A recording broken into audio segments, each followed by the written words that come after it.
Well, I'm back. Tekinat ko lang kasi yung kanina kong binivideo kasi baka sabihin ni Ronnie, yung jowa ko, baliw-baliwan ako dito. So anyway to, dito kami sa post office kasi nagkalat ng kotse yun. Nagpaparenew siya ng passport niya kasi plan namin, which is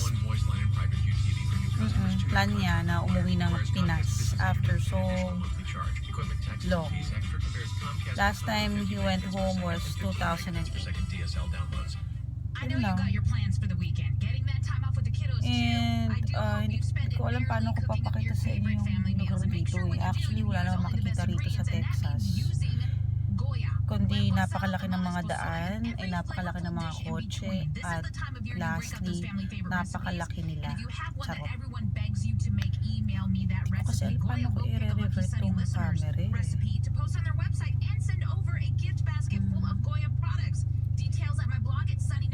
Siguro iharap ko na lang. Ayan, yung daan. Walang makita. And ayun ang post office. Hurry in for hundreds of great gifts under $20 for him, for her, and the kids. We're open extended hours. Doon siya nagpaparenew ng passport. Christmas is right around the corner, so dash on in and find your giftspiration today. Only at Palais Royal, part of our stage family. Mamaya ulit ha guys. This season, Coca-Cola Try ko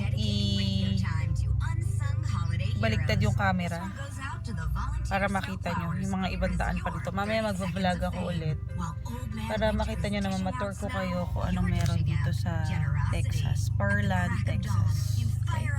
Hi!